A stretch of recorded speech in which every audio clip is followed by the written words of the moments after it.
Hello and welcome, everyone. We'll let folks get settled in and we will be starting momentarily.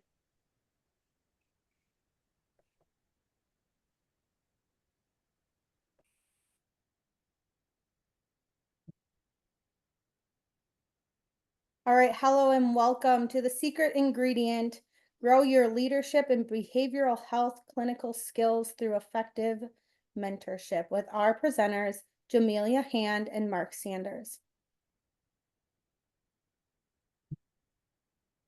Today's presentation is brought to you by the Great Lakes ATTC and SAMHSA. The Great Lakes ATTC, MHTTC, and PTTC are funded by SAMHSA under the following cooperative agreements. The views expressed in this webinar are the views of the speaker and do not reflect the official position of DHHS or SAMHSA. The ATTC network uses affirming language to promote the promises of recovery by advancing evidence-based and culturally informed practices. A few housekeeping items for you before we begin.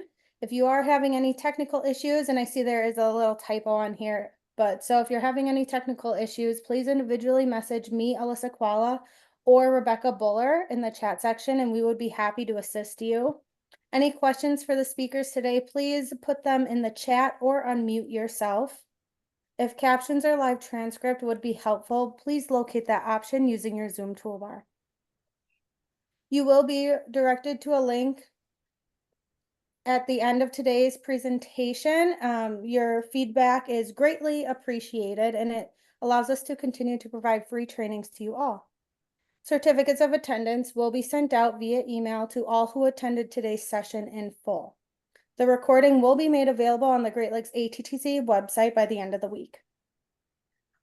If you would like to stay connected with the Great Lakes ATTC, follow us on Facebook, check out our LinkedIn. We have a YouTube channel and a wonderful podcast channel. I'm super excited and honored to introduce our presenters, Jamelia and Mark. Jamelia Hand is a seasoned opioid addiction consultant, speaker, trainer, and author within the SUD and OUD healthcare sector. Ms. Hand maximizes her extensive executive experience to deliver compelling keynote speeches, engaging workshops, and dynamic training sessions that motivate and inspire action in addiction and mental health treatment, service, delivery, overdose prevention, and staff motivation.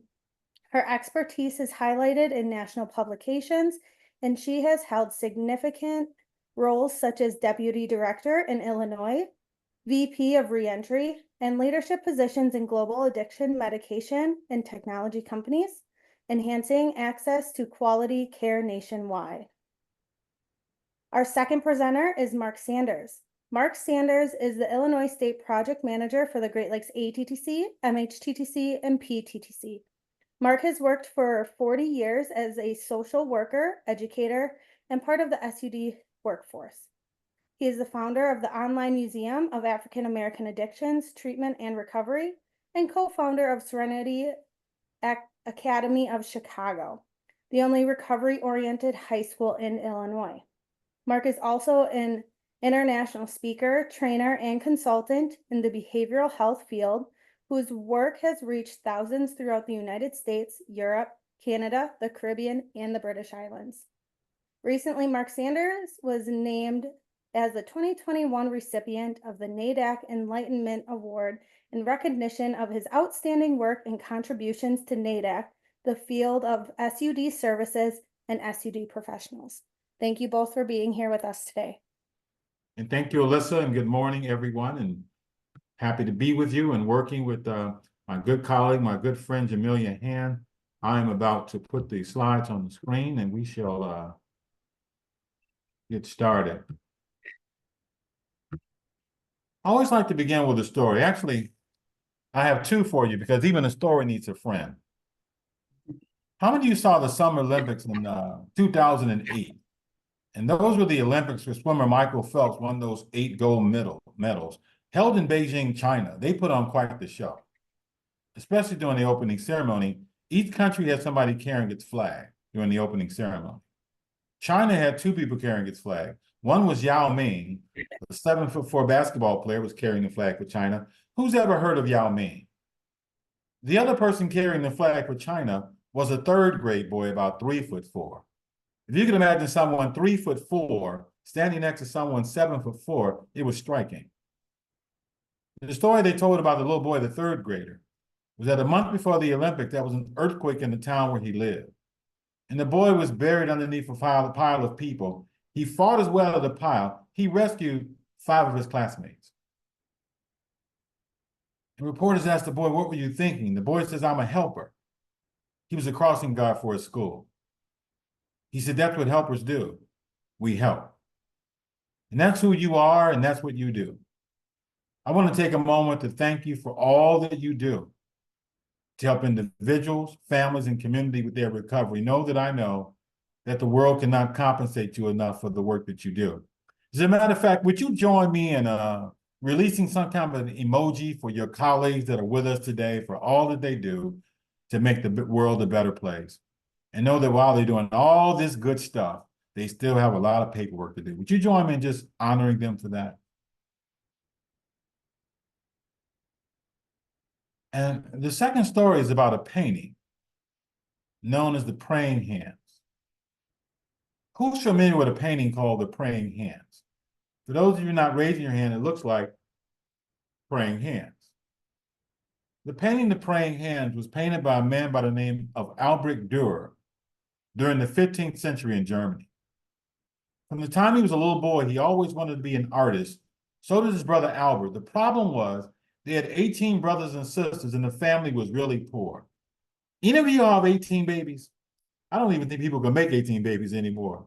So the two brothers decided they would flip a coin. Whoever lost the coin toss would go and work in the coal mines, pay for the other one's education. Then upon graduation, they would switch roles. And Albert won the coin toss. He went to a famous art school in Nuremberg, Germany. He distinguished himself as the greatest artist in all of Germany the 4 years he was in college. So upon graduation, they held a dinner for him in their small town. And everyone was praising him on his incredible artistic talent, especially his father. He looked at his father and said, "Dad, instead of encouraging me, instead of praising me, you ought to praise my brother Albert. He was the one who worked in the coal mines to pay for my education." He looked at his brother Albert and said, "Albert, now that I've gone to school, it's your turn to go to art school. I'll work in the coal mines and pay for your education." And tears welled up in his brother's eyes, and he held his hands up and he said, "My dear brother, while you were away in art school, every bone in both of my hands were crushed from having worked in the coal mines." He said, "In addition to that, I got a case of arthritis so bad last year in my hands working in the coal mines, I could barely lift this fork to eat, let alone operate a paintbrush." He said, "No, my dear brother, I won't be going to art school." And Albert took a good look at his brother's hands, and he painted his brother's hands. And those are the hands behind the painting of the Praying Hands. If you ever see the painting if you Google the painting, lean in. You'll notice lots of scratches, scrapes, and bruises on these hands. These are imperfect hands. Of course, he got those in the coal mines as well. What it said to me is behind every success, there are people behind the scenes who rarely get credit. Behind every recovery, mental health recovery, substance use disorders recovery, there are people behind the scenes like you who rarely get the credit. So I want to just take a moment to acknowledge you before we get into our content. Our presentation is entitled "The Secret Ingredient: Growing Your Leadership and Behavioral Health Clinical Skills Through Effective Mentorship." So I want to know how many mentors are with us today. So would you, if you are a mentor, would you type 2 words in chat, "I am"? Just, if you would, just type 2 words, "I am." We want to know how many mentors are with us today.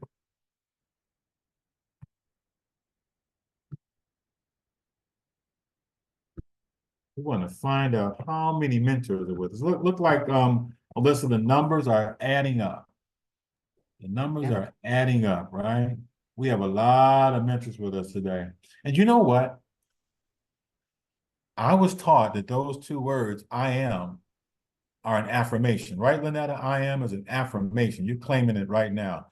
Colette Scott is a mentor of many, right? Our good friend Lynetta Albright is a mentor with us today of many. Yeah, I am as an affirmation. So basically what you're saying is that you are aware of the importance of mentorship. Yesterday, I had the honor of sitting through a webinar presented by Don Coyes. And Don Coyes is the founder of an organization called White Bison and leader of the Native American well-briety movement. Native Americans believe that a lot of people can be sober but not well. So the Native Americans have a well-briety movement. He reminded me, says, Mark, you are not a spring chicken. It's really important for you to replace yourself. And so one way we can replace ourselves is through mentorship. So let's start with definitions. Professional mentorship is geared towards facilitating the professional growth of individuals by providing wisdom, guidance, and support, and the transfer of knowledge from experienced mentors to mentees. So I have two mentors. One is 75 years old, and he's been my mentor for 35 years, the greatest mentor in the world. And recently, I just got a mentor who's 30 years old. I was inspired to get a 30-year-old mentor listening to a quote from the great Miles Davis, the trumpet player. And Miles Davis said that what kept his music relevant was that he stayed near the young generation to find out what was changing in music. My friends, I still have an AOL email address. I need to stay near the youngest generation in order to stay relevant, right? Here's a second definition. Professional mentorship is a professional alliance in which individuals work together over time. Now, if I could, I'd underline that word over time. Someone asked me to be their mentor about a month ago. And then 2 days later asked if I would write a letter recommending them to be the counselor of the year in their state. I said, it really happens over time. I know nothing about your work. Over time, to support the professional growth, development, and success of relational partners through career and emotional support. I should say to you that my mentor in his 70s, in the 35 years we've worked together, his mother died, my father died, and I had a son that died, right? And we were able to be a source of support to each other emotionally when that occurred. Here's another definition. A reciprocal learning relationship, they're learning from each other, in which the mentor and mentee agree to a partnership where they work collaboratively towards mutually defined goals that will develop the mentee's skills, abilities, knowledge, and thinking. Finally, one more definition, professional mentoring different from professional life coaching. My good friend Lynetta Albright is a great life coach. Life coaching is a career path, right? You pay for life coaching. A friend of mine wrote a book called Why Are You Trying to Play the Success Game Without a Life Coach, right? Mentorship is usually free. It differs from youth mentorship, but yet at the same time, we know that youth mentorship is important. As a matter of fact, some of my final words today will be, while we're talking about professional mentorship, let's not forget about the importance of youth mentorship. And then professional mentoring is not ghost admiration. Here's what I mean. Let's say if I said to you that Michael Jordan is my basketball mentor, right? I don't know him. He's really a ghost. If I said to you, Oprah Winfrey is my talk mentor, I don't know Oprah. She's really like a ghost. It's real clear that when you have a mentor-mentee relationship, you know each other. They're not a ghost. They're a real person. You are establishing a real relationship. So there's stages to this relationship. We often call the first stage of the mentor-mentee relationship admiration. And you know what I learned? That admiration can be mutual. In other words, you can be an experienced mentor and you spot like young talent, younger talent. You admire them, they admire you. It begins often there. Then there's a rapport building phase. And you start to set goals. The mentee lets the mentor know these are the things I want to learn, I want to do, I want to accomplish. So you problem solve together how they'll accomplish those goals. There's some brainstorming involved, some encouraging, maybe some advice, some suggestion, imparting wisdom, and then evaluating outcome. What I've learned, of course, is that this process right here, The problem-solving phase can be repeated for years, right? Over and over again, every time the mentee wants to learn something new. As time goes on, it develops into what we call mutual respect and admiration. You might start doing projects together. A friendship emerges. You start learning from each other. Then as the years continue to move forward, you might find that there's some mutual mentoring and sharing of wisdom. And you keep at it. The mentee grows so strong, they might even become the mentor. So let me ask you a question. Let us chat. I've been in a mentorship relationship with my mentor for 35 years. What do you think we focus on now, 35 years in? When we first started working together, I was like a millennial age. Now I qualify for Social Security. I'm curious what you think we focus on right now. Tonya says, Tonya has had the same mentor for 17 years. So yeah, Sarah, we do mutual wisdom sharing. Others, what do you think we focus on 35 years in? Yeah, we're really good friends. Personal growth, yeah, Lynetta. You know what we focus on? As I lean forward and my lower back hurts a little bit?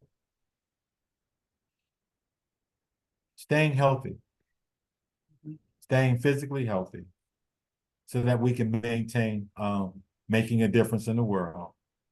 We focus a lot on what legacy that we would like to leave the profession that we so love, right? Those types of things. And I pass the baton to my co-facilitator, Jamelia Hand. Thank you so much, Mark. That was a really good intro, and I would like to offer a response to that question because I have mentors who have been with me for as many as 30 years, and I have a newest mentor who just turned one a few days ago, and he is teaching me more about myself than I ever thought I could learn within a year. So thank you for raising that question. So let's get into some of the numerous benefits of mentorship within the very wonderful field of behavioral health and just generally the helping professions that we all serve here. And Mark mentioned some of these, but skill development is one. Mentees have the opportunity to develop. They have the opportunity to hone in on those, critical skills. If you're thinking about advancing in your role, if you're thinking about networking, if you're thinking about things like, time management, how to structure your day, you can definitely learn those things from your mentor, or you could learn those things from your coach. But I thank Mark for helping us to understand the difference between the two. As you go on with your mentor, you can also increase your confidence. I certainly have over the years. When I think about earlier in my career and just asking for help, someone who is a helping professional, could you imagine that they have trouble asking for help sometimes? I don't know about you all, but I certainly did earlier in my career. I didn't want to be a burden. The interaction and regular feedback from busy people just seemed like too much to ask. So I failed to ask early on. And it wasn't until I had gotten a little bit farther down the line that I realized that I couldn't advance without the support of someone who had walked the walk already. And they were actually paving a way and wanted to help me in my own career. So that's how my mentorship relationships began. Also, networking opportunities. Mentors can open doors for us. They can lead us to a broader network. They can lead us to other professionals, other opportunities. They may be in rooms that we're not in, and they hear about things and they're willing to share those with us. And in addition to that, we also have, goal setting. They can help us in setting smart, realistic goals, just like we do with a lot of the clients that we serve. And finally, emotional, goodness, I almost said financial support, emotional support. Having a mentor who is really reliable, who is consistent, who is there when you call, they are really critical in the journey, and they can help us tremendously in the field that we're currently in. For the mentor, obviously, there's professional growth for them. As Mark mentioned, you can learn so much from the people who you are able to get to mentor you. In my case, a 1-year-old and also a 72-year-old. Both of them provide a really wonderful and diverse experience for me. They also get personal satisfaction. I've been told that mentoring me has been mutually beneficial. We've learned things from each other. We appreciate each other. We've grown together, and we've certainly become friends over time. And finally, staying updated. Staying updated is so critical, especially in our field. We need to know what's happening, and we need to know what is happening just about every day that we report to work in order to be the best possible resource for the clients that we serve. So now I want to take the next minute or two just spending some time talking about mentorship, advocacy, and sponsorship. And I think that this is the most important thing that I'll share today. And it is so important that we understand the difference and when to actually call these individuals. When we think about advocacy, we think about someone who is willing to speak up for us. And Mark had mentioned this earlier. This is a person who will coach us. They're also someone who will pull you to the side and say, hey, I like what you did there. Maybe you can do a little bit more of that next time, or you can do a little bit less. But they're the person who will pull us to the side and compassionately and carefully tell us where we need to develop, where we need to evolve. We may have coffee quarterly or even every other month. They are there to invest in us. And they are also there to help us to get better. And they want us to reach the goals that we have set for ourselves in our careers. A sponsor is separate. Sponsorship is different. It is not about the direct investment in time. It's not about the feedback. It's not about the coffee dates. It's not about corrective feedback. Sponsors create opportunities for you. These are the accelerators. And I cannot thank actually some people on this call. You know, Mark mentioned Lynetta Albright, Kalia Scott. I'm thinking about Peter Palanca. I'm thinking about you, Mark. You are the people who bring my name up when I'm not in the room. And the research suggests that 80% of what is said about you is said when you're not in the room. These are the people that are willing to say, did we consider giving Jamelia this opportunity? If not, why? You know, what do we need to do to help her to get there? They are doing the blocking and the tackling to ensure that the organizational politics and the bureaucracy don't derail us. They are moving things out of the way, and they're really important. So just to summarize, mentorship is a mutually beneficial relationship. It fosters growth, learning. It fosters development, and between the mentor and the mentee is ultimately strengthening that relationship for the entire helping professions. And this is what we use to benefit the behavioral health and the substance use treatment communities at large. And with that, I'll turn it over to you, Mark, about selecting a mentor. Thank you so much, Jamelia. You were talking about mutually beneficial and mentors opening doors. I'm reminded of the story of the great surgeon Ben Carson. So that Ben Carson was the first to separate identical twins that were conjoint twins. He was the first to do that, wrote a book called Gifted Hands, which so few people know that his mentor was the head surgeon. He actually, the head surgeon, handed the tool to Ben Carson and said, you do it. She's right, what Jamelia just said. Opportunities can be created. So let me just suggest to you, we didn't ask the question, how many of you currently have a mentor? Would you put yes in chat if you currently have a mentor?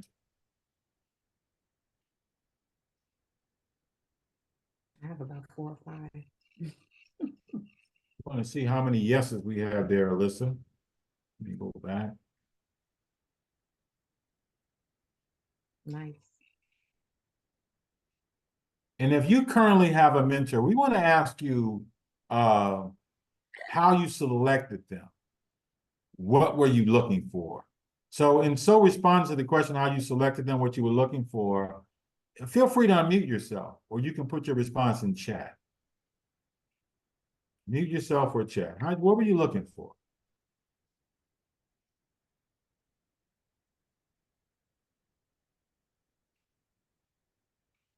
We'll check in, Alyssa, Rebecca, to see if there are any responses in chat. There were male influence and professional development. Another person was looking for open-mindedness and a good listener. One person said, I've never been brave enough to ask for support. Wow. And the person who said, go ahead, I'm sorry. Honesty, transparency, spiritual foundation, and an expert in the area where I want to work. Someone that could respectfully tell me what I didn't see in myself, the good, bad, and the ugly. Nice. Yeah. We all Yeah, need that. so thank you for very much, Rebecca. So I'll respond. Someone said the difficulty of asking for support. I have abandonment issues. You know how I know I have abandonment issues? Because I still have an AOL email address. I can't even let go of AOL, right? So it's difficult for me. And so someone introduced me to this one sentence. Walk up to someone and simply say to them, I think I can learn from you. Would you be willing to mentor me? And I was taught to ask them what would it cost. Here's my recommendation. If you walk up to someone and say, I can learn from you, what would it cost? If they quote you a fee as a mentor, run in the opposite direction. They are not a life coach. These are individuals who often have such gratitude with what they've gotten from their profession. They're sitting near their phone right now, waiting for you to call them so that they can be supportive of you in your career. After all, as Don Coyer said, part of our job is to replace ourselves. So I think I can learn from you. So I checked in with my mentor on this, and here's what he did. Now this is really bold. Like I said, I only have two. But when he began in the profession of substance use disorders treatment, he found out, did research on who were the wisest people in the whole country on the subject of pharmacology. Who were the wisest people dealing with medication-assisted recovery and counseling itself, right? Who were the smart people? Who were the best researchers? And who were the best historians? He reached out to all of them, the best in about 7 different areas of our profession, and simply said, I think I can learn from you. What would it cost? You know what all of them said? All of them said, pay it forward. That at some point in your career, people are going to reach out to you, asking you to mentor them and provide that mentorship, pay it forward. So what I wanted to share with you is I believe that one of the greatest gifts that I have as a mentor is really encouraging people to pace themselves. And I sometimes have shared quotes with people I mentor. And if you're new to our profession, I offer these quotes to you. Because sometimes people newer to the profession want it all right now. A quote from Tony Robbins. Most people overestimate what they can accomplish in 1 year and underestimate what they can accomplish in a decade. If you think that quote is true, would you put yes in chat? If you believe that that quote is true. That most people overestimate what they can accomplish in 1 year and underestimate what they can accomplish in a decade. I often report quotes like the one given to my brother. My brother wanted to be a rapper. And he met Ice-T, the rapper. And Ice-T told my brother, if you want to be successful, stay around for at least 10 years. Because 9 out of 10 people will quit within a 10-year window. My mentor said to me for years that part of success is staying around longer than everyone else. Then I remind a lot of people that once they've selected a mentor, of this quote from Buddha: enjoy the journey every step of the way as you're striving towards what you want to accomplish in this profession. Buddha said it's better to travel than it is to arrive.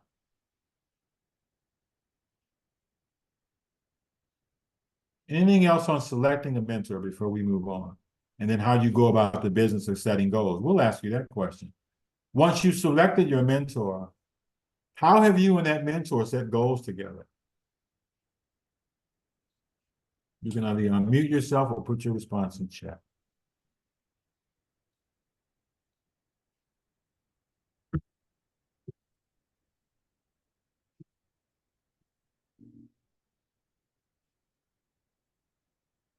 Mary Whitney said it takes 10,000 hours to master this skill. Anybody, how are you setting goals? How about those of you who are experienced mentors? How are you and the people that you're mentoring setting goals together?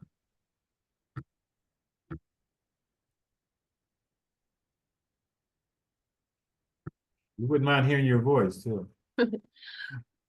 Lynetta says, we work to clarify what is in our heart that I really want to do. How do you get to that, Lynetta? What's in the other person's heart? Okay, Mark, I'm gonna talk out loud.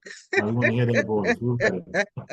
Thank you so much. Yeah, and I think probably it's vice versa. You know, we have things that we think about in our head, but then the things we really desire that we kind of are scared, that's not possible. I can't do that. So to really try to get to what I'm passionate about, asking me a lot of questions really helped me, as I think mentors and coaches ask questions we're afraid to ask ourselves. And once I started working with that, the goal was bigger. It wasn't a simple goal. You know, when I put the first goal out there, it was something easy, you know, wouldn't have taken a lot of struggle, would not have taken any risk. And so kind of talking it through, not coming to my mentor with the goal already set, but working with them on kind of digging deeper to see what it is I really wanted to do. And I do that in answer to your second question when I'm mentoring another person, just kind of digging deeper to see what it is they really would like to do. Yeah, and I imagine as time goes on, more trust is built and it becomes easier for them to share, right? Yeah. You know, I know you read a lot. You read a whole lot. Does that help you as a mentor? Does that help you as a mentee? How do you use that in what you're doing? It does. It does. As I was talking, I was thinking about this book I read, Don't Believe Everything You Think. Is just phenomenal, and how our thinking can get in the way. And you mentioned Tony Robbins. I was on a webinar with him last week, and he said our soul usually knows the answer, but our brain gets in the way. So Our soul knows the answer, but our brain gets in the way. Yep. I know the hour is early, but can you say more what you thought he meant by that? Well, in my heart, my soul, these ideas that come, and they're not accidental, you know, spirituality is my foundation. So I'm convinced, I believe that God sort of gives me these ideas, and then I start thinking about it. Oh, what is that going to take? I don't have enough time. So my soul, if I let it guide me, usually that's the way I should go. But once I start thinking about it, all the fears and the doubts and the second guessing comes into play. And that's when I hesitate. That's what I think he meant. At least that's what it meant to me. You know what's interesting is that I heard in an interview with the mogul, Jay-Z, he said that a lot of his success, Mm. he has really good instincts. And I Yes, wonder if what he means by instincts is what you mean by soul. I would agree. I think both, and um, it's a great perspective. Instincts are intuitions. You know, we have these qualities about us, and intuition is one that I think is part of it. That's what I think comes from our soul, from our heart, is our intuition. Nice. Thank you so much. You're welcome. My pleasure. Sharon. So let's see who we have here in chat. If I can just scroll up just a little bit. Let's see.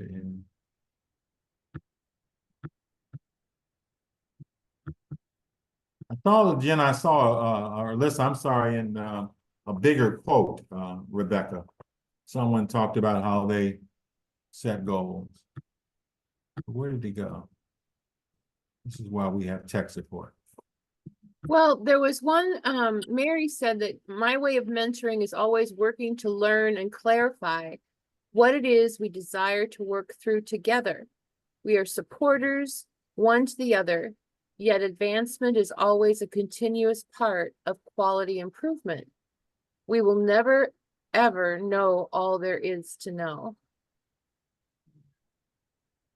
Yeah, you know, one of the things I was reflecting on again, because I sent a, what we didn't say is there's a lot of, if you are to build that relationship, a lot of thank you connected to working with a mentor. Thank you so much, right? Never taking that relationship for granted.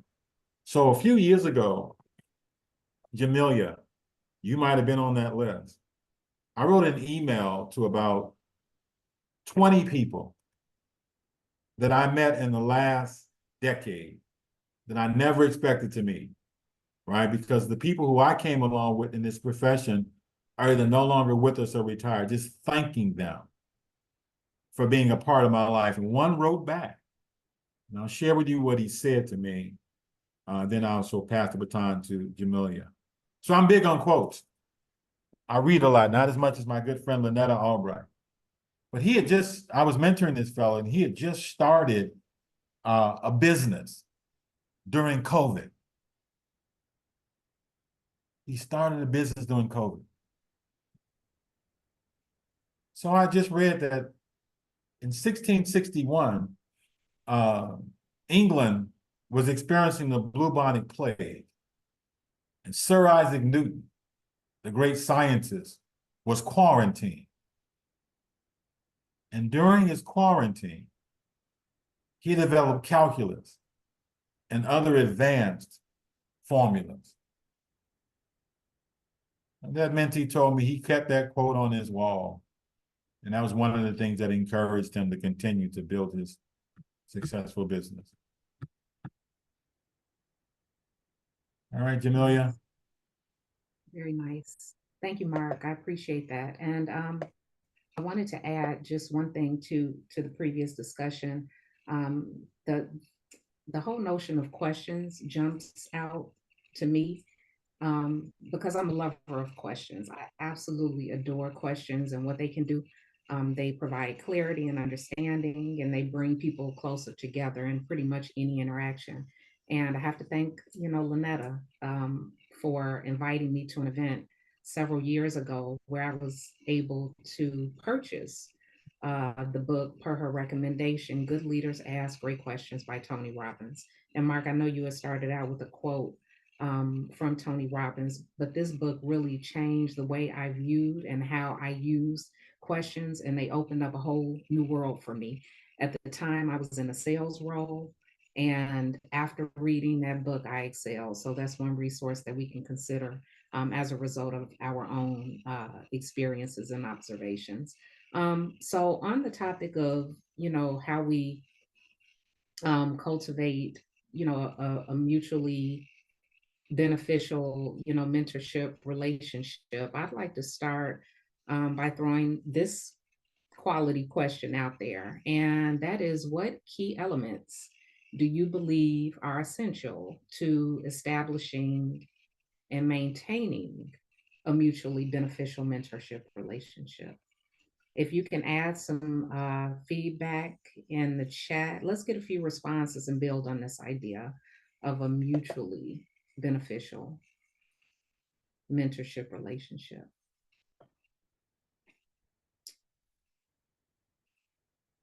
Okay, I see humility. Thank you, Jeffrey. Hey, welcome, Jeffrey. Definitely patience. That's one. Being patient with each other. You know what, Brian, if it's okay with you, would you be willing to come off mute and just share a little bit about that? I think that's important to note here.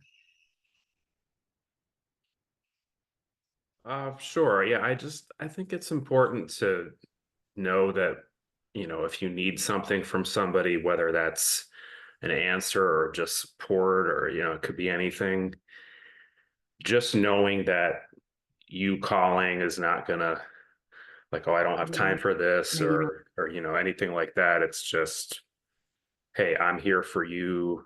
I'm here for whoever needs me, just being there is just so much of the equation of what we do for people and for our patients too. I like that. Thank you, Brian. Sure. Humility is a couple of times here. Sarah, do you mind weighing in? Appreciate your comment here. Sure. I just think, a mutual respect for each other, even though one may be the mentor and one may be the mentee, but a mutual respect for the fact that both people have gifts that they're bringing to this field and also have vulnerabilities and are going to be sharing. And so respect that humanness in the other person and also respect kind of the worth that they bring, whether they're the mentee or the mentor, and respect their time, respect their what they have to say by listening, and at least weighing what they say by being open to feedback. That sort of respect. Shared purpose again goes to goal setting of kind of having discussions about why we're working together and how we're working together. Is it a supervisor at my organization relationship? So part of our goals have to be organizational goal related, but also bring in my professional development, or is it some other kinds of goals in my professional development? Like, to be sure a little bit of what our shared purpose is. Commitment, like, are we really committed to doing this? Do we really are we going to work together? So show, actually take the time to have mentoring conversations, as opposed to, yeah, I'd love to be mentored, but sorry, I don't have time right now. And then 6 months goes by and I haven't talked to a mentor. So commitment on both parts. And the last thing was just genuineness, being open and being genuine if you don't know something, and saying, I might have to look into this. Why don't we both research this and get back to each other? Just genuinely caring about the person, not just, meeting to meet, but genuinely caring about the other person. So I know those are my thoughts with those things that I put down. Thank you, Sarah. Thank you so much. Absolutely, very good feedback, and I see that transparency is mentioned here as well. And all of these things are important. And thank you all for adding your comments in the chat. It's really important that the dynamic is where both people feel supported and valued. And some of the ways that we do this and we make that productive is through clear communication. As Sarah mentioned, making certain that we're open and we're honest, and doing that from the start is really crucial. Both parties should feel comfortable, right? Sharing their expectations and their goals, and even how feedback is delivered. Once you set those defined goals, it's important to check in regularly. It's also important to have that mutual respect. Again, Sarah mentioned respect for each other's time, respect for each other's perspectives, the boundaries, and also creating a safe environment where both individuals, again, feel valued. And some of the best practices that we might consider in this process is active listening. We've all done this in the helping profession. We have an innate ability to do it, but we've also been trained. We know how to be fully present. So this is not far-fetched at all for any of us here. We know how to listen attentively. We know how to understand the concerns of people. We know how to foster those deep connections. This is what has led us to be successful in the careers that we selected. We also know how to provide constructive feedback. We know how to offer feedback that's positive, and we understand how to do it in a way that helps individuals, both mentors and mentees, to grow and develop in that relationship. And it's also important to be encouraging. How often do we, if we think about the relationships that we have with kids, actually, I'm going to limit it to kids. I don't know about you all, but being a parent for me has been the most consequential relationship that I have. I care so much about what comes out of my mouth. I'm thinking before I'm speaking. I'm being considerate because I know that whatever I say and do, it could have an impact on my son's future. And while support is important, encouraging him or encouraging our mentees to take that initiative, to make the decisions, can also help them to build confidence and autonomy. So in closing, a successful mentorship and mentee relationship is built on clear communication, mutual respect, a shared commitment to growth. Everyone is all in. And when we implement these strategies and best practices, we can create a dynamic that both can feel really proud of. We can feel supported in, and we can both feel empowered to reach our goals. With that, I'll pass it back over to Mark. Thank you.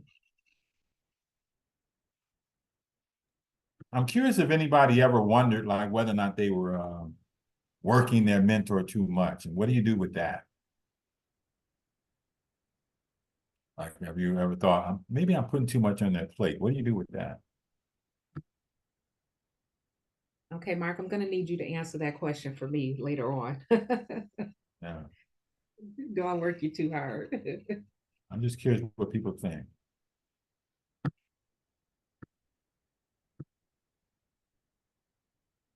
Yeah, Samantha. Ask. Is this too much? Ask them, is it too much? Yes. Samantha and Sarah.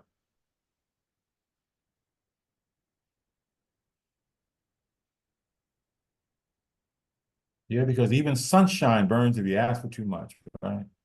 Very good. Okay. Mentors can also help us grow as leaders, enhance our clinical skills. So let's start with the clinical. The magical number is 50%. 50% of outpatients receiving SUD treatment will miss their second session. 50% of those in residential treatment will leave treatment prematurely. 50% of those leaving residential treatment will go back to getting high using drugs.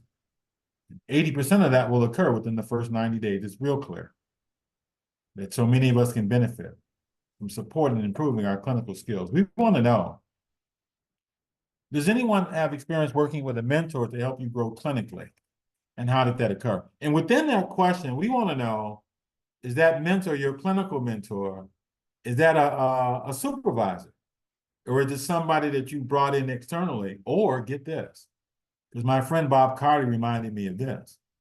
When I first became a counselor, our clinical mentors weren't our clinical supervisors.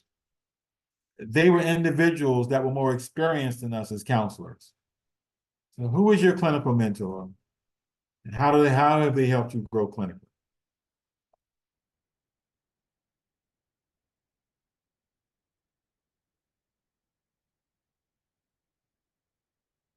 You can unmute yourself or put your response in the chat.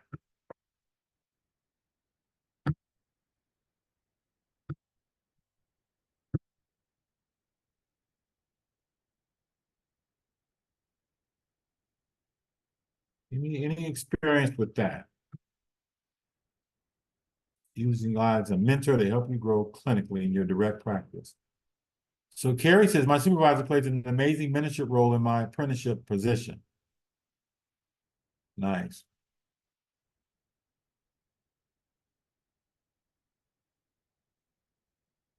Anyone else?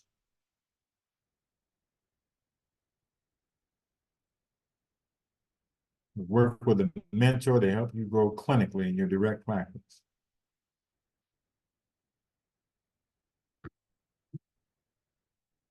While you think about it, I'll share with you a quick story. My supervisor became my mentor. He trained me in evidence-based practices, so our mentor-supervisor time would have a clinical agenda, and we talk about fidelity to evidence-based practices. We need more of that. Thank you for sharing that. And then Jeffrey says, my late supervisor in grad school. Oh, how about that, Jeffrey? How about that, Jeffrey? The late David Powell. Yes, I was very lucky with David Powell being here in Connecticut to be trained in supervision and clinical skills by him. So much so that I was very lucky. He gave me his training program to carry it on. What a high honor. And we were going to work on it together until he untimely passed. And his all he said was, you know, pay it forward, make it affordable, and pay it forward. And Jeffrey, I spent just a half hour eating lunch with your great mentor, the great David Powell, who put clinical supervision on the map as it pertains to substance use disorders treatment, right? Yeah. He Too said, bad I learned it after I had failed that as a clinical supervisor. Then I met David. He said, young man, great presentation. You know what they say, Jeffrey? If a younger man isn't somewhere being affirmed by an older man, he's probably hurting. So it must have been nice to have someone like the great David Powell as your mentor. And of course, they say one doesn't fully die until the last person on earth speaks their name. And you just spoke his name. He will be around forever. His impact will. And Raymond says, my director is my mentor. It's amazing, Raymond. You must have a great director because lots of people get nervous when they're around their director. I also have a sponsor who was an SUD counselor. Both worked in the field for over 20 years. Tania, I hope I'm pronouncing your name correct, says that your supervisor is your mentor. Let me share with you this. I'm somewhat shy, and doing presentations allow me a moment of extroversion. And I can go back to being shy. So my mentor was like one of the world's greatest presenters. And 35 years ago, I wanted to be a workshop presenter. And someone said, well, you have to hear, my mentor is William White. He's charismatic. So I went to hear my mentor speak.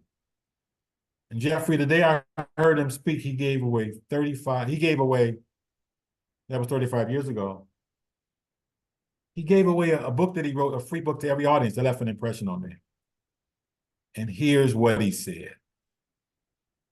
He said, addictions counseling should be a place where magic can occur. That's all he said. Addictions counseling should be a place where magic can occur. I never knew what he meant. And Jeffrey, I was teaching a class a number of years ago called The Theories of Counseling. I asked my mentor, what textbook should I use? And he recommended a textbook called The Theories of Counseling by a man named Gerald Corey. And in that textbook, there were 16 different counseling theories. And I taught that course for 7 years. 16 different counseling theories, took workshops on all. Before I taught that class, I had 1.5 ways of working with clients. I knew how to nod my head saying, I see, tell me more. I was client-centered. And I knew a little bit of motivational interviewing. And after teaching this class for 17 years, I had 18 different ways of working with clients. Before I had 2. And they stayed in therapy longer when I had 18 ways. And they made more progress. One client said to me, I think you're a magician, not a therapist. So I called my mentor 35 years later. I said, now I know what you meant. that addictions counseling is a place where magic can occur. But it all happened because he recommended that book. Help me teach that clinical class. Now, let me ask you this. We've suggested that mentors are also in the position to help you grow as a leader. Anyone have experience with that? Your mentor helping you grow up as a leader? And if yes, how do they do that?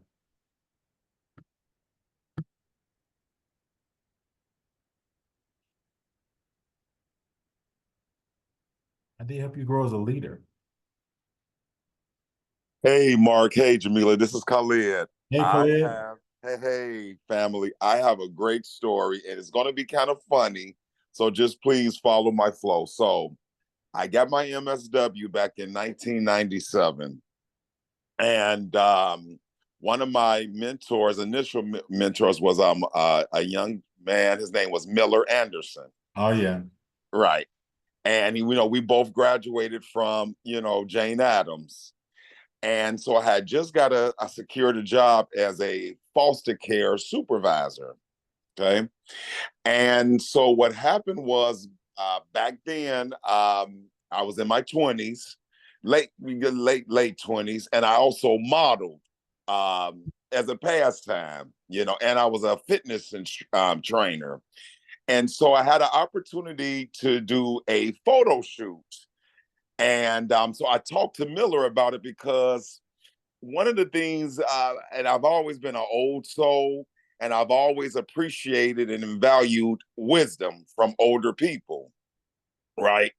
And at the time, Miller was the CFO or COO at Chassis, Children's Home and Aid Society. So I went and met with him, and I said, Miller, I'm 27 years old. I'm a model.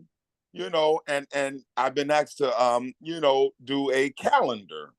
And so he laughed and he said, God, you young people. And I said, yeah, and I don't know, I'm feeling a certain way about doing a calendar, Miller, but I need your expertise. Can I do it? And he said, well, one of the things I never do is tell someone no.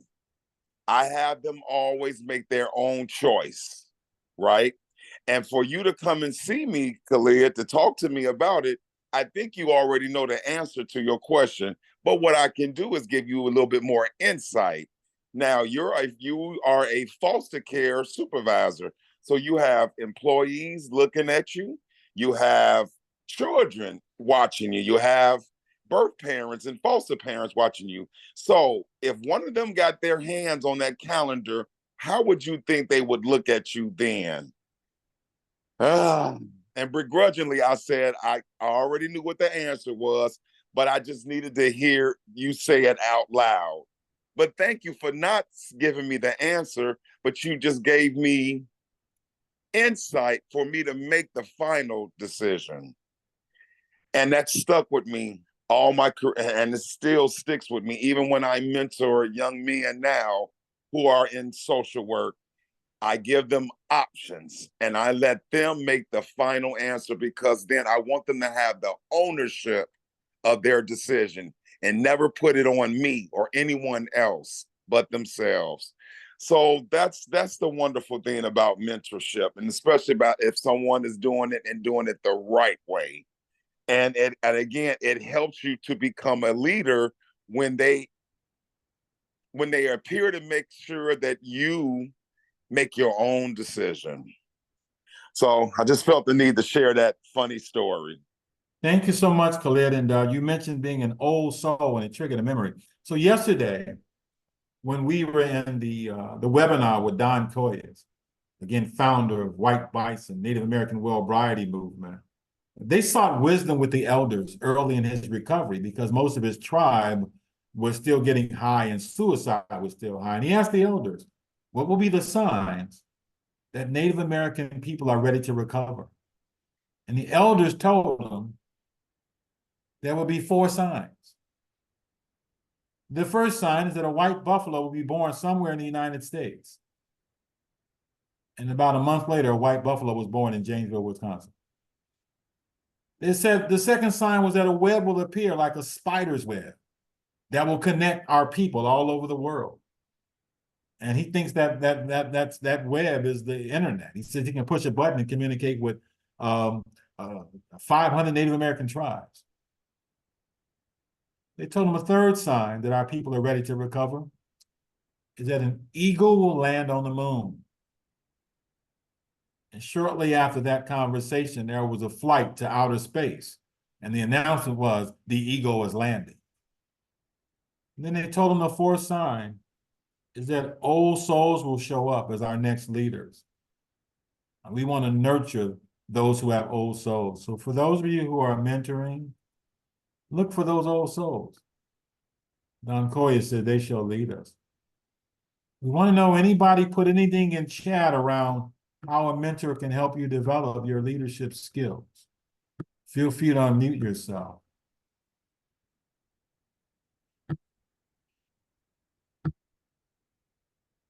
They can sometimes, I'll add, and then others can chime in.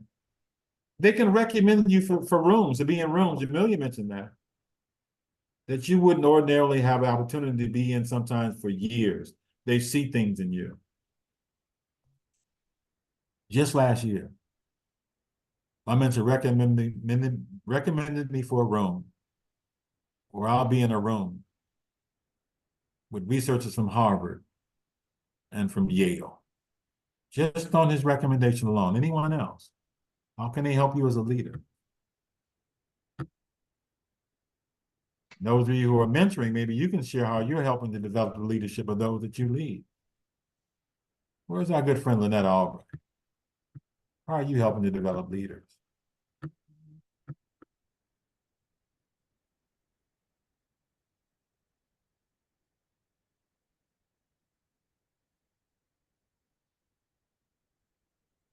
Anyone else?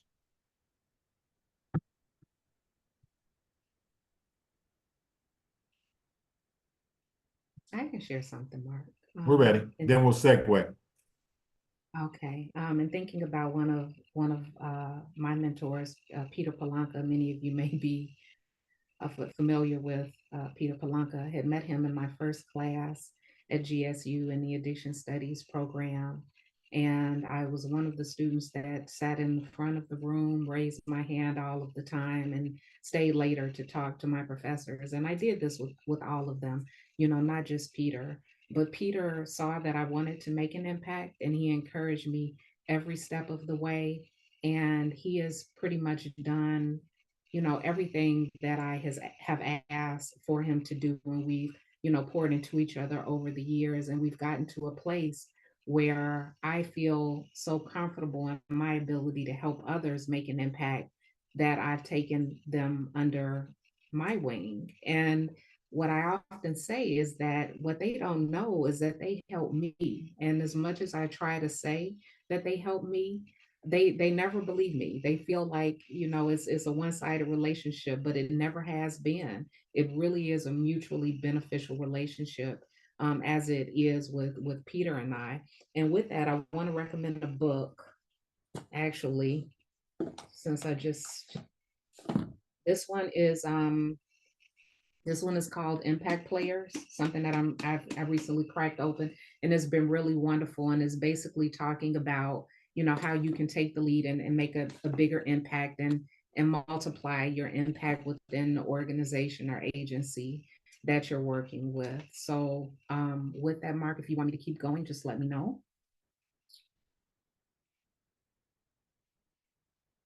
Yeah. Okay. Yes, we are ready to proceed. Thank you. Okay. So you mentioned something earlier. You mentioned mentors and them seeing things for you, as Peter did with me. He saw things in me and he saw things for me. But in order to really launch this relationship and really make it go, you have to be vulnerable. And you have to be willing to be vulnerable. You have to be willing to share the things that scare you the most, and you have to be willing to communicate those things. And one of the things that we struggle with as clinicians, and I thought I saw this in the chat earlier, is we struggle with vulnerability, especially within some of the professional relationships that we have. From healthcare to, social work, we have become so focused on meeting the needs of the clients that we've neglected our own development. So, show of hands here. Let me know if you have a regular commitment to your own development. Just show of hands. If you could just raise your hands and let me know how many of us have. Okay, for some reason.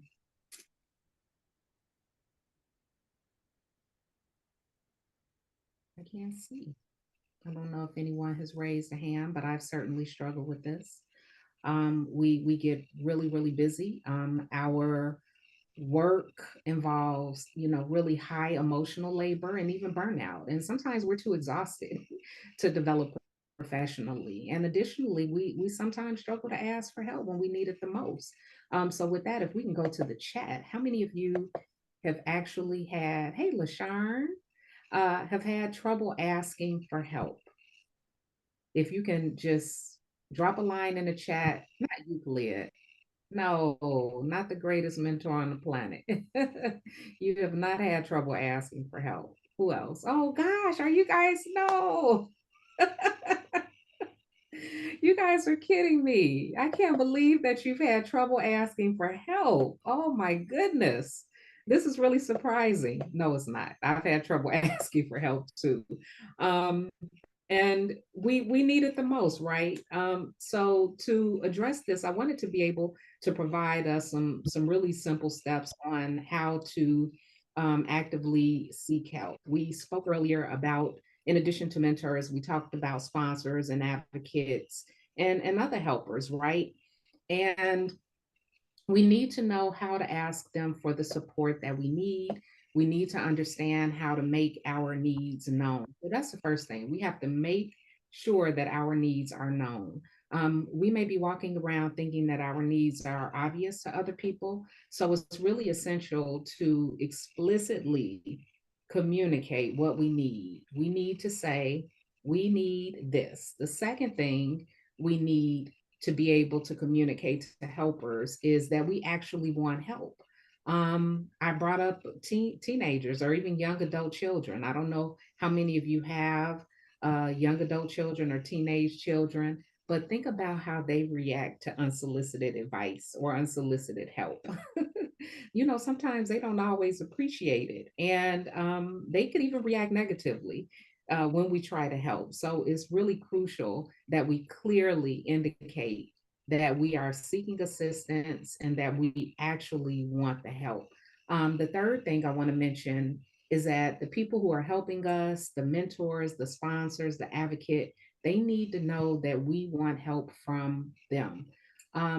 Think about it this way. If you've ever sent an email, or if you've ever received an email and there were 20 people copied to that email, and then later on in the day, you hear the sender of the email complain about the lack of support that they're getting, because what they didn't do is they didn't identify the right person for the task that they're requesting help with. They send out a blanket email saying, I need help with this, but they don't call on a specific person with a specific skill set so that that person knows and understands that they are requesting help from them. Lastly, I think that every mentor in the chat, based on the conversation that we've been having so far, everyone wants to give effective help. Everyone does. They don't want to fail you. We don't want to fail you. So it's really important that you're clear in your request and that that you ensure that you're asking the right person. For example, I get a lot of connections on LinkedIn. And while I know that they want something, because that's the reason why they're wanting to connect, because they want something. However, they don't specify what they want. And I want to be a good resource. I desire to be a good resource. And I know that they want something, but I need clarity and I need certainty to move on and to move forward. So if they were to reach out and say, hey, this is who I am, this is what I need, this is what I think you could do, how you can help, and this is my request, I would feel so much better in responding to their requests because it's clear and it's concise. And if I can't help them, I can direct them to the person that they need the help from. So finally, you really want to make sure that your request is authentic and that is transparent. Um, we can't make it weird. We can't make it weird. People really do want to help us. We just have to ask. And we also have to follow up. When I think about all of the letters of recommendations or the awards that I've nominated people for, and I have no idea if people went on to, the school that they wanted to go to. Some of them, I mean, I may hear about it later that they received the award that I nominated them for, but it's really important to tell people how you've helped them. That's just an easy way to make a deposit in that emotional bank account and ensure that they are going to be there to help you again. So your request must be authentic, but you also need to be prepared to be resilient if they say no, because no doesn't mean no forever. It just means either I don't have enough information or it means not right now. But when you embrace vulnerability, when you ask for help, when you're authentic with that request, and by developing resilience, you can better navigate those professional relationships and your own career development. With that, I want to ask a question. When you think about asking for help, and I know it's really scary, how do you ask for help? What do you normally do? Do you call? Do you text? Do you send an instant message through social media? How are some of us asking for help? Let's put that in the chat. Let's see. How are we asking for help? For some reason, chat is not coming up. Oh, a phone call. Okay, usually a phone call. Holly, during a supervision meeting, absolutely. That's a great time to ask for help. Carrie, you ask face to face. Okay. Or over Zoom. It's always more genuine. That's a great point. Kristen, through email. Kristen, if it's okay with you, would you mind coming off chat and telling us how your requests via email have made a difference versus in person and why that's your preference? If not, we totally understand. I just, a lot of times everybody's busy in my office. We're in and out a lot. So if I need help, it's best if I contact a supervisor or somebody above me through email and try to set up a face-to-face meeting to discuss things. During the summer, our schedules were here a lot, but once school starts, we're all in schools mentoring kids. And so our schedules don't necessarily match up. So a lot of times it's easier just to reach out through email first, try to set something up face to face, and then go from there. Got you. Got you. Well, I'm seeing a lot of in person is best for some. Excuse me, sending a text and setting up a phone call. Yes, definitely. Now that, social media has become a really powerful tool for building effective, relationships with people who can mentor or sponsor down the line. Here's a tip for you. If there is someone that I'm really interested in getting to know better and building a bond over time, and that's how I preface it. I don't, go into any request saying that, I need something from you right now without knowing that we have to build that relationship over time. But what I may do is if that person is having an event, whether it be a webinar or an in-person event, I'll go to that event and I'll listen and I'll make sure that who they are and what they're saying is aligned with where I'm trying to go. And I'll take notes. And then I might follow up, via message on LinkedIn or an email and say that I attended your event and I found that, what you said about evidence-based practices really resonated with me, and I'd like to learn more about your perspective. Would you be open to a conversation? And people are really happy to know that they made a difference and that they shared something with you that you appreciated. And so I may use that in the invitation to connect, as opposed to sending an invitation to connect and then having them connect and following up and saying that, there's something that I find very interesting or impressive about you.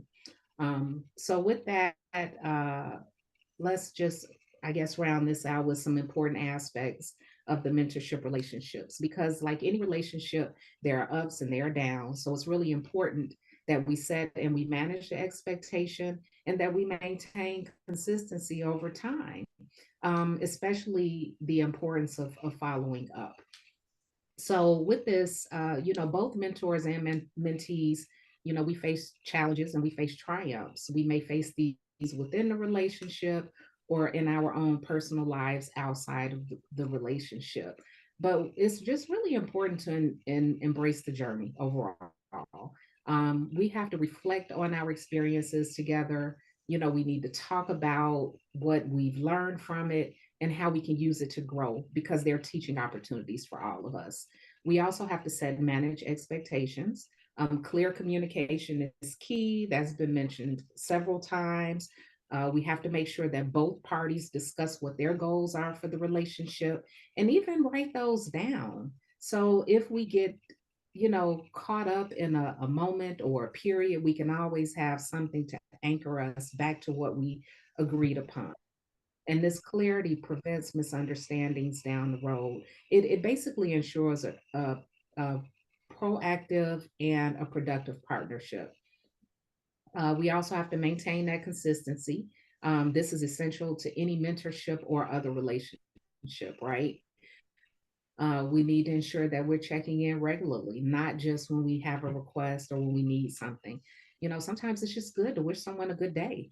Khalid is really good about this. Khalid will send a text and say, happy Tuesday, or, happy coffee day. But one of the things that I've seen him do is just to make sure that he maintains the relationship outside of a need or a request. And also following through on those commitments. This is what builds trust and keeps the momentum going. So consistent engagement ensures that both the mentor and the mentee stay aligned and focus on the goals.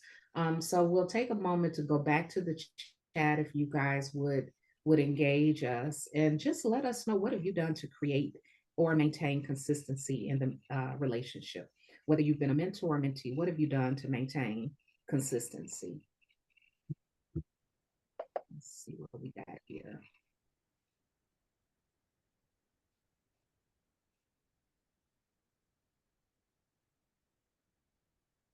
I don't know if it's me, but I'm not seeing anything come through the chat here. Did anything come through that I'm missing? For some reason, I can't access it.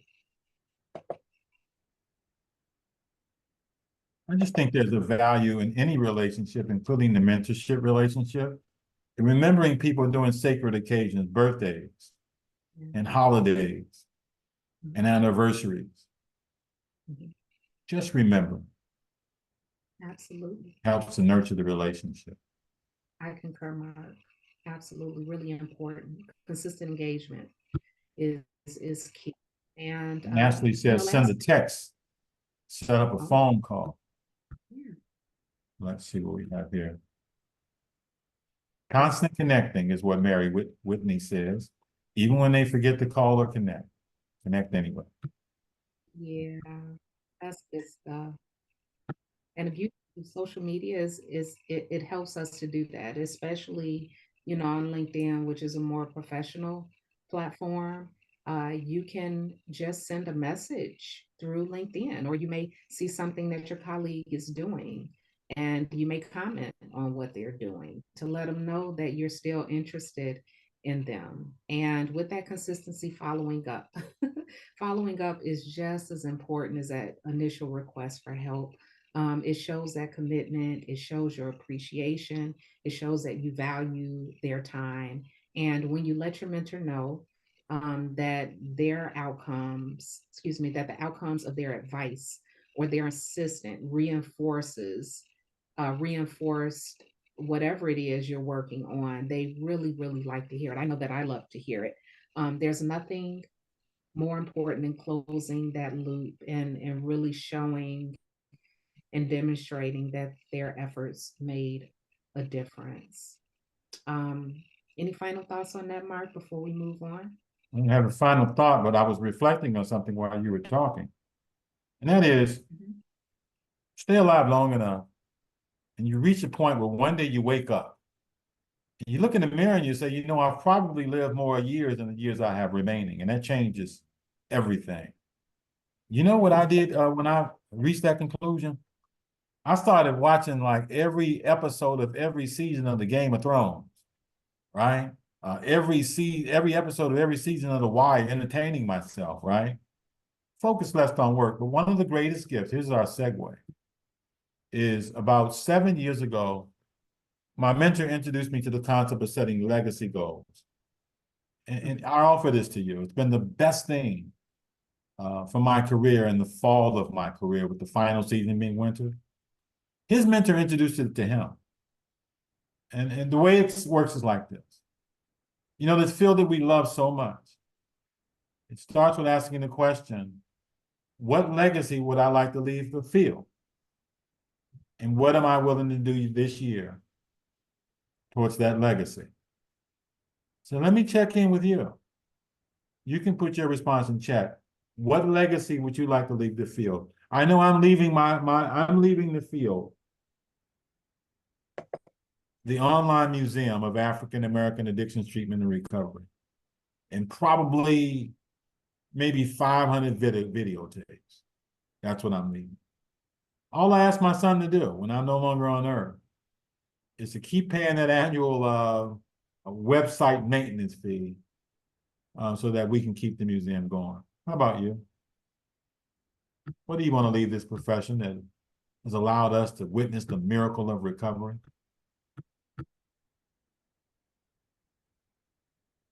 Here's what we do. We set these legacy goals, and we meet every year. Lately, it's been virtual. But when he moved to Florida, when I meant to move to Florida, once a year, we meet in Florida in front of the Gulf of Mexico. We talk about the legacy I'd like to leave the field and what I'm willing to do this year towards that legacy. Otherwise, if we were not for that legacy goal setting, I'd be watching Netflix all the time. Trust me, I would, right?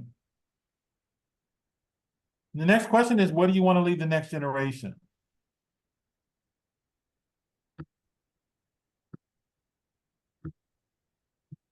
And then the third question is, what will a graceful exit for you look like?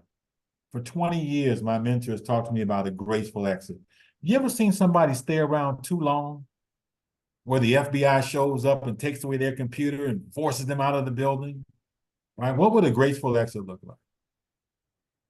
Most of my heroes are in sports. And the great majority of them stayed around a little too long, where they became like a shell of themselves, right? So what would a graceful exit look like? So you know how doing seminars, people's cell phones go off, right? You hear their ringtones? This is my exit. The last training I ever give, I'm going to ask every participant in the workshop to turn on their cell phone ringtone, right? And I visualize 100 people there, and I'm going to dance to everybody's ringtone. That's how I want to end, right? That's what a graceful exit would look like for me. Let me see what you put in chat. Yeah, so it's worth thinking about what a graceful exit would look like. Yeah, and Raymond, if you've been at it for a while, there's a value in thinking about what I want to leave this profession, no matter how small or how big. After all, we participated in, we have witnessed, right, the miracle of recovery. So here's what I want to say to you really quickly, and I'll pass it over to our good friend and colleague, Jamelia Hand. There was a woman by the name of Mae Jemison, Dr. Mae Jemison. And she was the first African-American woman to ever go to outer space. And I worked with her father. a janitor at the agency where I worked, United Charities of Chicago. How did his daughter get to outer space? I asked him. He said she had someone who she looked up to. Uhura. You know Uhura, the African-American woman who lost in space.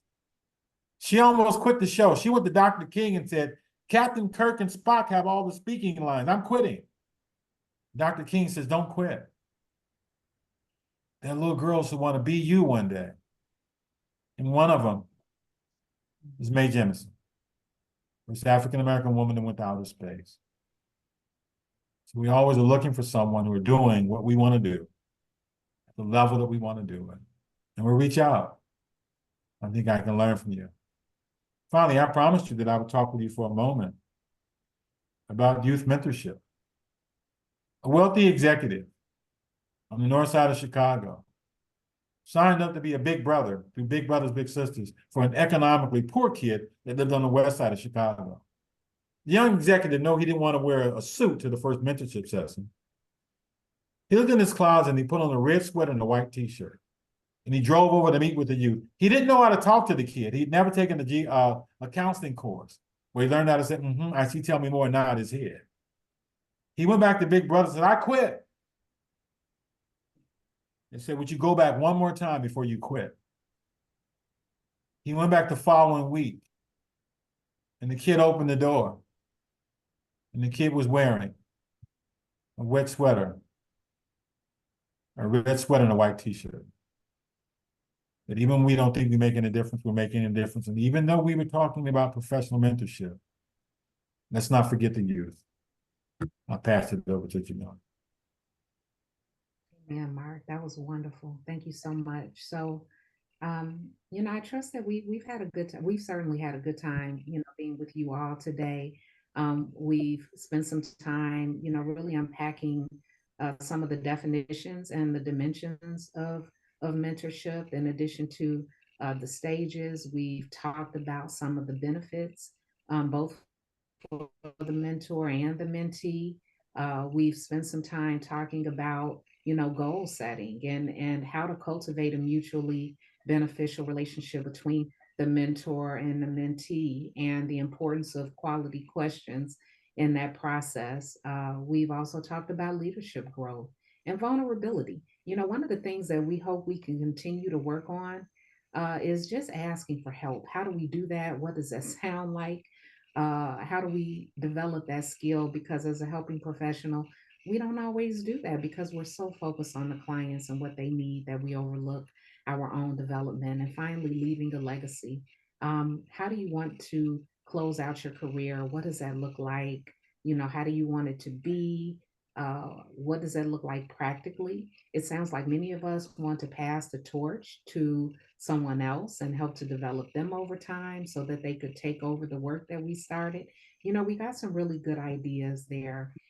So as we work on, closing out our own professional journeys, or some on the call maybe just starting, either way, we're all looking for a way to make an impact. So with that, what I would like for us to do is just put in the chat, based on this conversation today, what resonated with you the most? Could you just drop an idea in the chat? What resonated with you over the course of this discussion? What will you take back to work tomorrow or this afternoon or next week regarding mentorship and how we develop those relationships over time? Okay, let's see here.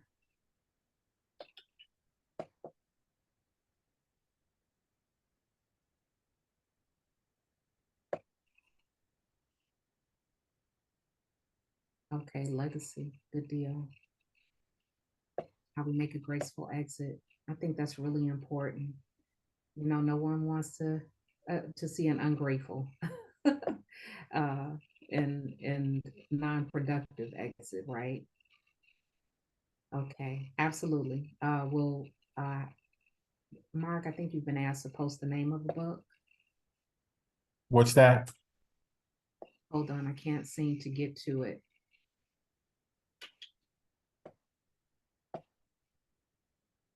You know what, I can do that while while GLADC is closing. But I'd also like to leave you with another book recommendation. Today, I actually launched a new book called Mentorship Magic and Accelerating Your Career in the Helping Professions.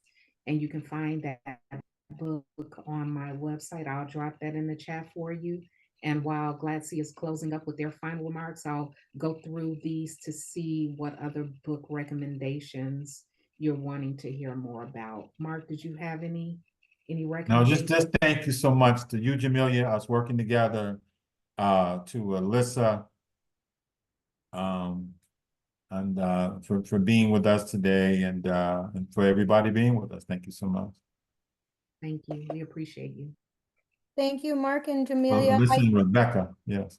I did put some reminders in the chat for everyone. I will put them in the chat again, just in case you missed it. Just quickly, please make sure you take that post-event survey. It does allow us to continue to provide free trainings to you all. So your responses are greatly, greatly appreciated. We definitely take a look at those, and we always are trying to improve our trainings. Before we get off of here, what was that book called that was about your thoughts? Somebody had mentioned it early on in the meeting that they It might read have a been lot. Lynette, that book Lynetta mentioned, Jamelia. Yes. I'm not sure, and I don't think she's here. It was Don't Believe Everything You Think. Don't believe Yes. everything you think. Okay, perfect. Thank you so Carolyn. much. You're welcome. Ellen Felder Moore for remembering that. And then lastly, certificates of attendance will be sent out via email to all who attended today's session in full. And the recording will be made available by the end of the week on our Great Lakes ATTC website. This will be a public product page, so please feel free to share this out with your colleagues, supervisors, anyone, friends, family. We would love to continue to bring Mark and Jamelia back, and thank you all for being with us today. You all Thank happy you. mentoring. We appreciate it. Bye-bye.